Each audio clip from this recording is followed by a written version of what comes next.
নমস্কার বন্ধুরা, সবাইকে স্বাগত জানাই। আজ আমি আবারও একটা নতুন রেসিপি নিয়ে চলে এসেছি। আজ আমি বানাবো ডিম দিয়ে সয়াবিনের তরকারি। বন্ধুরা, এইভাবে বানালে গরম গরম ভাত বা রুটির সাথে খেতে অসাধারণ লাগে। বন্ধুরা, তাহলে আমার ভিডিওটা দেখতে থাকুন। শুরু করা যাক। আমি এখানে কড়ায় একটু জল নিয়ে নিয়েছি। জলটা গরম করে নিয়ে এর মধ্যে সয়াবিনগুলো কিছুক্ষণ ভিজিয়ে রেখে দেব। ততক্ষণে আমি অন্যদিকে আদা রসুন একটু বেটে নেব। শিলে আদা রসুন বা কোনো মশলা বেটে তরকারিতে দিলে তরকারির টেস্টটা বেশি ভালো হয়। আমার এখানে আদা রসুন বাটা হয়ে গেছে। এটাকে তুলে নেব একটা বাটির মধ্যে। এবারে ভিজানো সয়াবিনগুলো ভালোভাবে ভিজে গেছে। এবারে সয়াবিন থেকে জলগুলো চেপে চেপে বের করে দিয়ে সয়াবিনগুলো তুলে নেব। এবারে একটা মিক্সচার গ্রাইন্ডারের মধ্যে সয়াবিনগুলোকে ঢেলে নেব।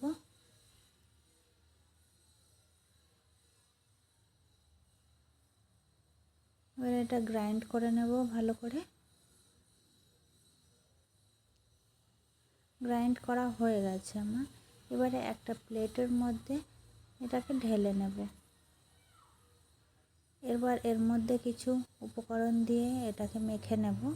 তার জন্য একটু পেঁয়াজ কুচি দিয়ে দেব, একটু কাঁচা লঙ্কা কুচি, লবণ পরিমাণ মতো, অল্প ধনেপাতা, হলুদ গুঁড়ো আর একটা ডিম। এবারে ভালোভাবে এটাকে মেখে নেব। ভালো করে মাখা হয়ে গেছে। এবার এগুলোকে গোল গোল করে বলের আকারে বড়ার মতো বানিয়ে নেব সবগুলোকে।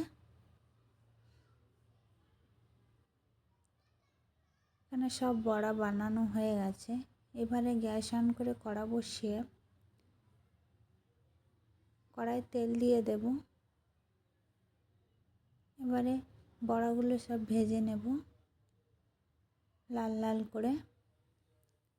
বন্ধুরা, আমার ভিডিও যদি ভালো লেগে থাকে তাহলে একটা লাইক, শেয়ার, কমেন্ট করতে ভুলবেন না।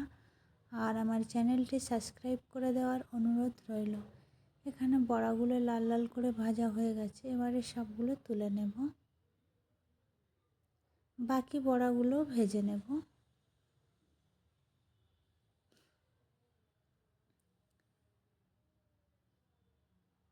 এবারে এই তেলের মধ্যে দিয়ে দেব গোটা জিরে আর গোটা মশলা, পেঁয়াজ কুচি।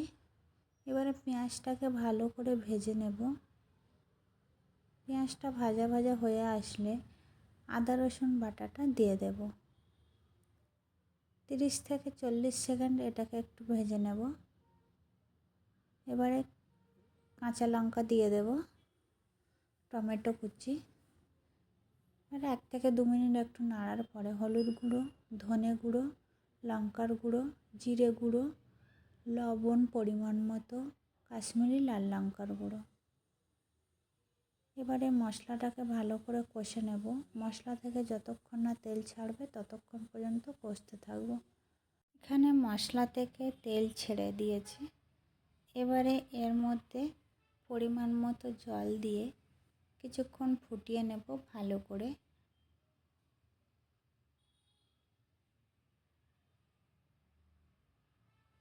এটা ফুটে উঠলে তারপরে এর মধ্যে ভেজে রাখা সয়াবিনের বড়াগুলো দিয়ে দেব।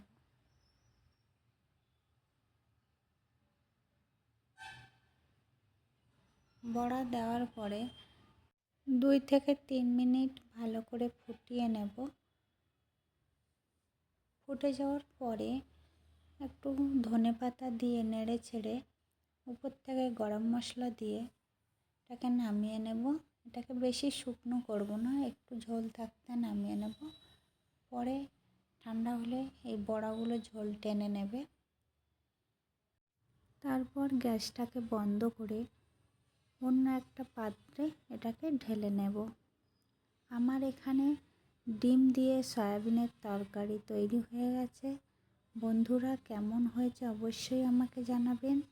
আজ তাহলে এই পর্যন্ত। সকলে ভালো থাকবেন, সুস্থ থাকবেন। আবার দেখা হবে নেক্সট রেসিপিতে।